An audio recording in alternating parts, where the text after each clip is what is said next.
Сонда 90-шы жылдары енді тәуелсіздік алған уақытта шынымен де елімізде қиындық көп болды ғой. 94-93 жылдары өте көп болды. Сол уақытта деймін де, бірақ халықтың көңілі вроде нормально болды. Дым жоқ.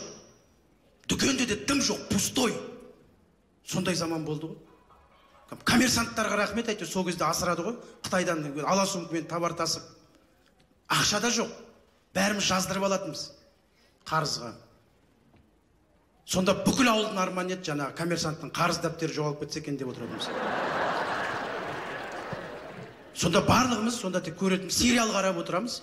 Богатый тоже плачет, просто Мария дегендер. Солармен бірге жылап, солармен бірге күліп, уайым жоқ. Келесі жылы зарплат береді екен деп мәз болып отыратынбыз. И то оның өзінде мұғалімдер, қалғанымызда шанс жоқ вообще. Расымен ғой, сонда әжем айтатын еді, ана бір ауылда Жазира деген қыз болатын еді. Соны алып алшайшы деп. Менен 4 жас үлкен ол. Мама қойшы, түрі онша емес деп. Мұғалім қайтыр өлмейсіңдер ғой құрсын деп жаңа. Сондай замандар болды ғой енді. Дым жоқ кездер ғой енді. Халықтың бірақ настроениесі күшті бірақ. Бір той болса бәрі ағайын туыс болып жинала қалып тойлап тастайды. Енді сол кезде деймін де басымызға кім шықпады деймін де, бәрі шықты ғой енді. Енді сахнада тұрып айтып жатыр деп ренжімеңіздер, бетке дейін басымызға шығып кетті ғой. Жоқ, расымен сондай заман, қиын заман болды да. Ұмытып кеттік қой сол заманды. Сонда біз класста отырамыз, мектепте отырғанда, бұл жерде қызыл повязкасы бар.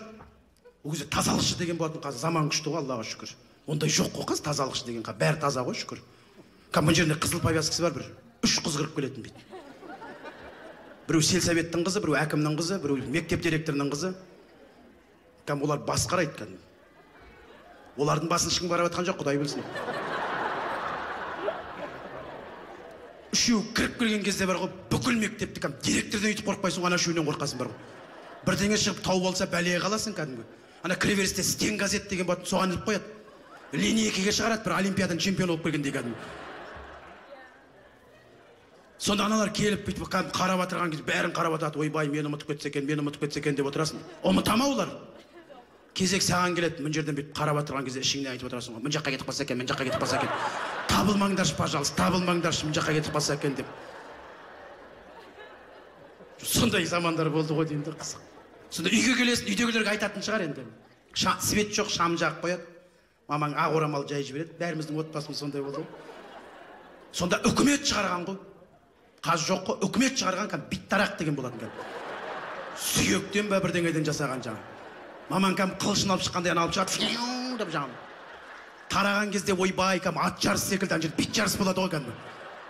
Убийца үйдің кенжесі, әне кетті, дұрыстап қарасайшы, нақ өтсін деп жаңа. Қазір күліп отыр, ұмытып кеттік та. Қазір бит жоқ басымызда, бірақ кредит. Бірақ кей кезде ойлап қоясың, бит жақсы еді, құрсы кредитке қарағанда деп жаңа. Сол заман, ұмытып кеттік қазір. Қазір вроде бәрі бар. Бірақ көңіліміз бұрынғыдай емес та. Что-то бірдеңе бір жетіспей тұрған сияқты бүйтіп тұрамыз да біз. Расымен сондай кап. Вроде бәрі бар, Аллаға шүкір. Бірақ бірдеңе жетпейтін сияқты болып тұра ма, мен өзім қараймын ғой, қоғамда сөйлесіп отқанда, бір ренжулі ма, білмеймін, вроде бәрі нормально ғой деймін. Шүкір ғой. Заманымыз жақсы. Кредит төлеп беріп жатыр 300 мыңнан. Біз өзімізден де бар ғой деймін ғой да. Бір банктан 300 мың төлеп беріп жатса, екінші банктан 300 мың алып жатыр ғой қайтадан деймін да. 20 мың төлеп беріп жатыр. Биыл енді 2019 жыл бір енді сондай жаңалық көп жыл болды ғой, сайлаудан басталды. Сайлау дегенде күлкім келеді. Ана Украинаның президенті Зеленский президент болып кетті ғой, КВНчик. Сонда сайлау бастап жатқанда біреулер жазып жіберген ғой, өсек қой енді.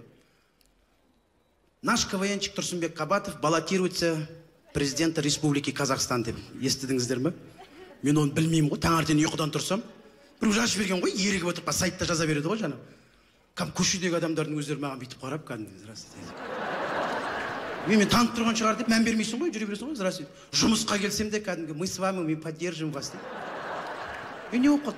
Сіз президенттікке түсейін деп жатсыз ба сайлауға дейді. Жоқ, сайттарда жазылып жатыр ғой дейді. Ой, өтірік нәрсе. Мен білмеймін қалай нәрсе. Ой, біреу жаза салған шығар деп. WhatsAppқа шығып жатыр ғой, даже бар ғой. Достарың, өмір звондамаған достарың. Давай, мы поддержим тебя. Ей, өтірік. Біреулер звондап, қой өтірік нәрсе ол, сенбеңдер. Солай ма? Конечно. Тіпті мамам звондап тұр ғой енді, былай қарасаңыздар.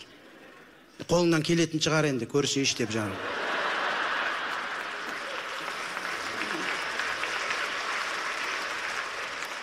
Сосын мен айттым, мен бір жаңалық болса өзім айтам ғой, өтірік нәрсе ғой деп. Мен өмір шақырмаған сәуле қонаққа шақырып жатыр ғой дейді жаңа. Да того енді бәрі сеніп қалған ғой. Мына пендеміз ғой. Адам бар ғой, мына бүйтіп айта берсе, сеніп қалады екенсің бар ғой. Уж бір вақыттар ауырдым бар ғой.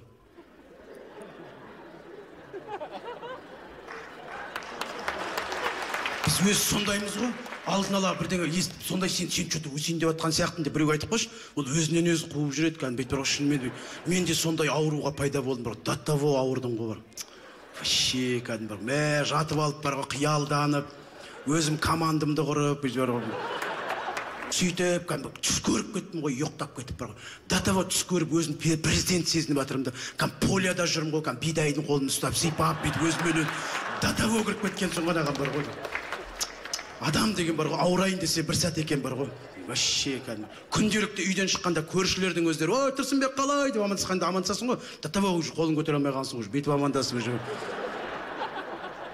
Барып машинаның артына отырып алғам ғой. 2 минуттан кейін есіме түсті ғой, нағып машина жүрмейді десем өзім айтады екен ғой деп жаңағы. Адам өзі ауырайын десе 6 секунд негізі бар ғой.